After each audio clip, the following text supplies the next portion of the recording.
السلام علیکم ناظرین، میں ہوں شارز حسن اور آپ دیکھ رہے ہیں خبریں ٹی وی۔ ناظرین، آج حکومت کی طرف سے ایک اور خبر آئی ہے کہ گورنمنٹ آف پاکستان نے ایک کمیٹی بنائی ہے جو کہ اخراجات کنٹرول کرے گی اور دیکھے گی کہ کہاں پر مہنگائی ہے اور ان کو کیسے کنٹرول کیا جا سکتا ہے۔ اس بارے میں ڈسکشن کریں گے سینئر صحافی جناب شبشان واگر صاحب سے۔ السلام علیکم سر۔ وعلیکم السلام۔ سر جی، کیا یہ کھلا تضاد نہیں ہے کہ ایک طرف کمیٹی بنا رہے ہیں، دوسری طرف پیٹرول کی قیمتیں بڑھا رہے ہیں اور باقی بھی شاہی اخراجات ہم پروگرام میں ڈسکس کریں گے، تو یہ تضاد نہیں ہے؟ عوام کے ساتھ فراڈ نہیں ہے؟ نہیں تو کبھی ایسا بھی کوئی موقع آیا 75 سالوں میں تضاد نہ ہو؟ ہمیشہ یہ کہتے ہیں کڑوی گولی عوام کو کھانی پڑے گی، عوام کڑوی گولی کھاتی ہے، میٹھی گولی ساریاں یہ کھاتے ہیں، اور پھر نیند کی گولیاں بھی یہی کھاتے ہیں۔ عوام تو مزدوری کرتی ہے، سو جاتی ہے، لیکن عوام کے لیے مزدوری کے بھی مواقع انہوں نے نہیں چھوڑے۔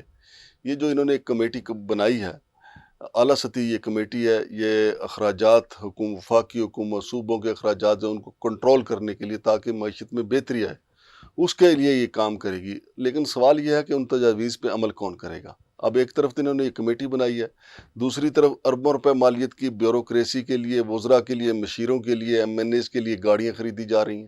وہ یہ جو $1 ارب آ رہا ہے آئی ایم ایف سے، اسی سے لی جائیں گی نا۔ جی، ایسا تو نہیں ہے کہ پارلیمنٹ نے خود کمانا شروع کر دیا ہے یا سپریم کورٹ میں کیسوں کی سماعت شروع ہو گئی ہے، باہر سے بڑی فنڈنگ ہونا شروع ہو گئی ہے۔ Only funding I M F, اور وہ بھی قرضے کی شکل میں اور انتہائی سخت شرائط کے ساتھ۔ اور آپ یہی دیکھیں گردشی قرضے کے ساتھ، گردشی قرضے کے ساتھ، اور ویسے بھی یہ جو عوام کے اوپر ٹیکس لگ رہے ہیں، جی، ریل اسٹیٹ پہ ٹیکس لگ گئے ہیں، گھروں پہ ٹیکس لگ گئے ہیں، کھانے پینے کی اشیاء پہ ٹیکس لگ گئے ہیں، عوام کا تو جینا حرام ہو جائے گا۔ ابھی انہوں نے پٹرول مہنگا کیا ہے، بجلی مہنگی بھی ساتھ ہی اس کے کر دی ہے، لیکن دوسری طرف یہ کمیٹی آنکھوں میں دھول جھونکنے کے مترادف ہے کہ جی یہ کمیٹی سفارشات مرتب کرے گی کیسے اخراجات کو کنٹرول کرنا ہے۔ بھئی جنہوں نے کنٹرول کرنا ہے اخراجات کو، وہ اپنے نفس کو خود نہیں مارتے، وہ اپنا اندر کو جو خواہشات ہیں ان کو نہیں مارتے۔ اب دیکھیں نا، مریم بی بی کے نے اپنی مرسیڈیز گاڑی کے لیے 3 کروڑ 3 کروڑ روپے مالیت کے الائے ریم، ٹائر اور اس یہ، کا پوشش کا سامان جی، وغیرہ لیا۔ تو مریم بی بی کو نہیں پتا کہ لوگ کس طریقے سے لائنوں میں لگ کے ان کے والد محترم کی تصویر لگی آٹے کی، وہ جو تھیلے لے رہے ہیں، جی، وہ غریب لوگ ہی ہیں نا۔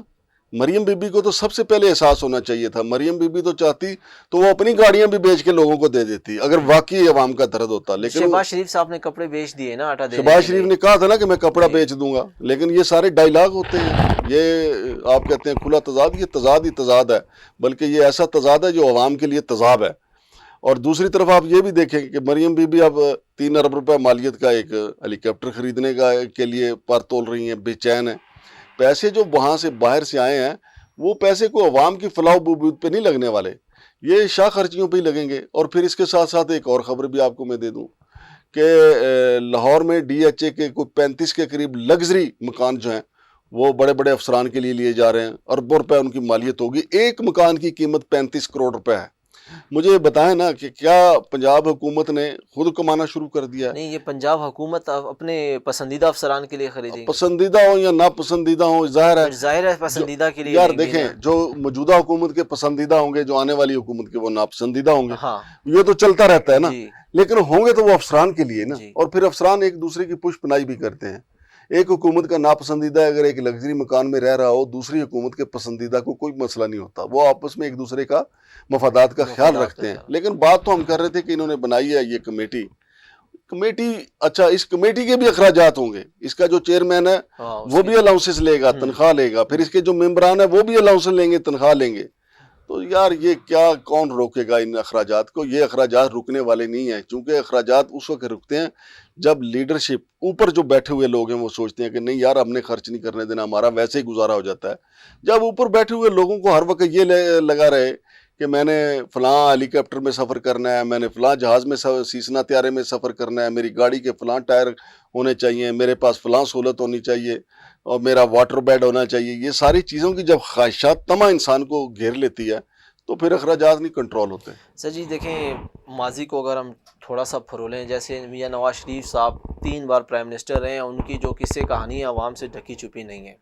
وہ سنگاپور کی چاٹ کھانے کے لیے جہاز بھی مڑوا دیتے ہیں، اسٹے بھی کروا دیتے ہیں، پروٹوکول بھی پرولونگ کروا لیتے ہیں۔ تو مریم نواز بھی انہی کی بیٹی ہیں، لازمی بات ہے کچھ تو جینیٹکس اثر ہوگا، تو عوام کی ظاہر تو ہے سر، خدمت لازمی بات ہے نہیں ہے ان میں۔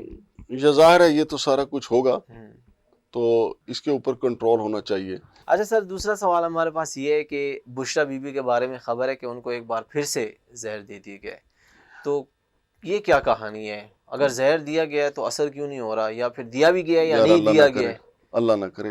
جو دیکھیں، جو اب جدید ترین جو دور ہے نا، اس میں زہر ایسے ہیں جن کے اثرات کافی عرصے بعد ہوتے ہیں، پتہ ہی نہیں چلتا. کہ عمران خان اپنے جلسوں میں نہیں کہتے تھے، جی پھر وہ کچھ افسران کا ایف آئی اے والوں کا ذکر لے کے کہتے تھے کہ ان کو جو ہے سلو پوائزننگ، آپ مجھ سے بہتر جانتے ہیں کہ سلو پوائزننگ کیا ہوتی ہے. اور یہ جو آپ نے کہا ہے نا کہ پھر اثر کیوں نہیں ہو رہا، کہ کیا کوئی مرے گا تو پھر ہی ہم کہیں گے جی زہر دیا گیا تھا. اب ایک بندہ کہہ رہا ہے، آج عمران خان صاحب نے خود وہاں 190 ملین پاؤنڈ والے کیس میں کھڑے ہو کے عدالت کے سامنے یہ کہا کہ میری اہلیہ کو زہر دیا گیا ہے اور ان کا گلا بار بار خشک ہو رہا ہے. تو اس کے اوپر جناب کوئی تحقیقات ہونی چاہیے تھی. لیکن پھر بشریٰ بی بی نے یہ کہا کہ مجھے ہارپک دیا گیا کھانے میں. تو یہ بڑے سنگین الزامات ہیں، یہ سیدھا سیدھا قتل کی کوشش ہے. تو عمران خان پہ تو ویسے بھی قاتلانہ حملہ ہو چکا ہے، اور پھر عمران خان کے کھانے کے حوالے سے بھی خبریں آتی تھیں. لیکن بشریٰ بی بی نے پہلے یہ کہا تھا کہ شہد میں کچھ ملا کے مجھے دیا گیا، اچھا لیکن اب وہ کہہ رہی ہیں کہ میرے کھانے میں ہارپک ملا کے دیا گیا. ٹھیک ہے، یہ بڑے سنگین الزامات ہیں. سنگین الزامات ہیں، ہاں اور جی، اس کی واقعی اور تحقیقات ہم ہونی چاہیے. بھی نہیں یہ کہہ سکتے کہ فلاں کو اس کی تحقیقات کروانی چاہیے. جو جج صاحب کے سن رہے ہیں تو اگر وہ ہمت رکھتے ہیں تو اس کی تحقیقات کروائیں کہ کس نے یہ ہارپک ان کے شامل کھانے کیا میں ملوایا، ان شہد میں کیا ملوایا. یا پھر یہ 6 ججوں والا کیس جو ہے اب سو موٹو لگے گا سپریم کورٹ میں، جی وہاں پہ کوئی درخواست آنی چاہیے. کیونکہ یہ ایسی معاملات ہیں نا جی کہ کہیں پہ ججوں کو دبایا جا رہا ہے، کہیں پہ جو ملزمان ہیں ان کو مارنے کی کوشش کی جا رہی ہے. بڑے سنگین الزامات ہیں. چلیں، یہ تو انشاءاللہ کیس لگے گا تو حقیقت سامنے آئے گی. سر، ایک اور خبر ہے ہمارے پاس کہ سی ڈی ایم میں ڈیپوٹیشن پہ پابندی لگ گئی ہے، تو سی ڈی ایم میں ہلچل ہوتی رہتی ہے، یہ کیا نئی ہلچل ہے؟ دیکھیں، سی ڈی ایم ہم نے بہت زیادہ پروگرام کیے ہیں. سی ڈی ایم بنیادی طور پہ ایک ایسا آپ کہہ لیں جزیرہ ہے جہاں سے سونا نکلتا ہے، اور وہ سونا نکالنے کے لیے ایسے ہی ہے جیسے امریکی کسی جزیرے پہ اترتے ہیں، چائنیز کسی جزیرے پہ اترتے ہیں. اسی طرح ڈیپوٹیشن جو ہیں یہ اپنے پیراشوٹرز کے ذریعے اس جزیرے پہ اترتے ہیں. اچھا یہاں پہ کچھ ڈیپوٹیشنسٹ جو ہیں وہ اترتے ہیں لینڈ میں، زیادہ تر لینڈ میں اترتے ہیں. وہاں پہ چونکہ پلاٹوں کی دیہڑیاں لمبی لمبی اربوں روپے کی لگتی اچھا ہیں. کمیشن مل جاتا اب افنان عالم جو ہے ممبر اسٹیٹ، وہ گرفتار ہوا، ابھی ضمانت پہ 2 پرچے اور ان کے خلاف تیار ہیں مقدمات کرپشن کے، وہ بھی درج ہو جائیں گے. اب دیکھیں وہ اترے کہاں پہ، لینڈ میں آ کے اترے. پھر ان کے ساتھ ہی میڈم سدرا ہے. لینڈر، deputy director land and revenue, جی تو وہ بھی ڈیپوٹیشن پہ تھیں. تو وہ کیوں لینڈ میں اترتے ہیں؟ یہاں پہ آپ جلدی ایزی جو ہیں وہ اپنا بینک بیلنس زیادہ بہتر اچھے سے کر سکتے ہیں، زیادہ آسانی کے ساتھ. اسی طریقے سے آپ اثاثے اچھے بنا سکتے ہیں. اور جو لینڈ ڈپارٹمنٹ ہے سی ڈی اے کا، وہاں پہ ایزی ہے مار دھاڑ کے لیے. اور اس کے علاوہ جو سی ڈی اے کے باقی شعبہ جات ہیں، مثال کے طور پہ ان کے جو سینیٹیشن کا شعبہ ہے، پھر ان کا اسٹریٹ لائٹس کا شعبہ ہے، یعنی کرپشن تو پورے سی ڈی اے میں ہے. اب ہوا یہ تھا کہ اسلام آباد میں، بلکہ اسلام آباد، پنجاب، خیبر پختونخوا ایک رجحان پکڑ گیا کہ یار چلو چلو سی ڈی اے چلو. آج سے 30 سال پہلے نا ایک رجحان تھا، وہ فلم بھی بنی تھی پاکستان میں، چلو چلو دبئی چلو. لیکن پھر وہ ایک ڈرامہ بنا، چلو چلو دبئی چلو، کیونکہ عام رجحان آ گیا تھا کہ لوگوں کے خیال تھا کہ دبئی جاؤ اور پیسے بناؤ. جی اب یہ جو افسران ہیں نا مختلف محکموں کے، صوبوں میں بیٹھے ہوئے، وفاق میں بیٹھے ہوئے، ان کا یہ نعرہ ہے کہ چلو چلو سی ڈی اے چلو. اچھا، پہلے وہ کوشش ہی کرتے ہیں سی ڈی اے نہ ہے تو آئی سی ٹی میں جا کے اپنے پاؤں اڑا لیتے ہیں. آئی سی ٹی میں بھی اچھی مار داڑ کرتے ہیں، اس پہ بھی ہم نے بے شمار سٹوریز دی ہیں. پھر آئی سی ٹی سے وہ ایک چھوٹی سی فلائٹ لے کے، یعنی وہاں پہ ٹرانزٹ ویزے پہ، پھر ادھر سے چھوٹی سی فلائٹ لے کے سی ڈی اے میں لینڈ کرتے ہیں. تو لینڈ جب وہ سی ڈی اے میں کرتے ہیں تو پھر ان کی جو ہے 7 نسلوں کا وہ جناب علی مستقبل سنوار دیتے ہیں. 4 انگلیاں گھی میں. تو وہاں پہ جو سی ڈی اے کے اپنے لوگ ہیں وہ بڑے تنگ تھے کہ جی یہ دیکھیں جی ڈیپوٹیشن پہ آ جاتے ہیں، ہمارا حق مار لیتے ہیں. پھر پٹیشنیں بھی ہوئی. ابھی ایک پٹواری آپ کو پتہ ہے ڈیپوٹیشن پہ پاک پتن سے آیا، جس کے اوپر ہم نے پروگرام کیا تھا، حافظ طاہر جو ہے. اب حافظ طاہر کے پاس ایسی کوئی گدڑ سنگھی نہیں ہے کہ جی وہ سی ڈی اے کو ٹھیک کر دے گا. اس کے پاس بھی وہی ہے مال بناؤ والی، ٹھیک ہے، اور وہ اختیارات کے زیادہ سے زیادہ اختیارات سمیٹنے کے چکر میں ہے. تو یہ ہم نے الحمدللہ جو نشاندہی بار بار کی ہے، اس کو وزارت داخلہ نے جو ہے اس کو نوٹس کیا ہے. اور وزارت داخلہ نے ایک مراسلہ بھیج کے انہوں نے کہا کہ بس ہوگی بھائی، ہوں سی ڈی اے ڈیپوٹیشن تے اور کوئی نہیں آئے گا. اب دیکھتے ہیں کہ یہ آرڈر کب تک جو ہے کار فرما رہتا ہے، کب تک اس کے اوپر عمل درآمد ہوتا رہتا ہے. محسن نقوی صاحب نے تو اب سی ڈی اے میں ڈیپوٹیشنسٹ جو ہیں ان کے اوپر پابندی لگا دیا کہ اب آپ نے ادھر نہیں آنا. ٹھیک. اب دیکھیں جب ڈیپوٹیشن پہ پابندی لگی ہے تو سی ڈی اے میں تو اب یہ رخ کچھ لوگ کریں گے آئی سی ٹی میں بھی ہر وقت رش لگا رہتا ہے, ایک کے بعد دوسرا, دوسرے کے بعد تیسرا.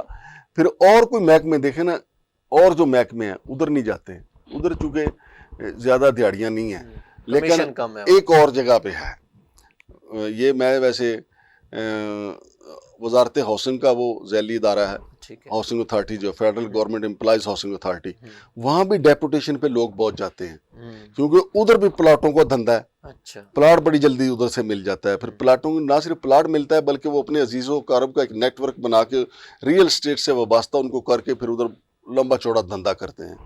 تو وہ اب ادھر سی ڈی اے میں پابندی لگی ہے. اب دیکھنا سارا رش جو ہے اس کھڑکی پہ لگ جائے گا, ون ونڈو پہ. ون ونڈو ان کے پاس ہے اب ہاؤسنگ اتھارٹی, ادھر جائیں گے یہ اپنے سیاسی اثر و رسوخ کے ذریعے کہ جی وزیر داخلہ نے ادھر تو آنے پہ پابندی لگا دی ہے, اب ہمیں آپ ہاؤسنگ اتھارٹی میں ہمارا لینڈ کروائیں پیراشوٹر جو ہے.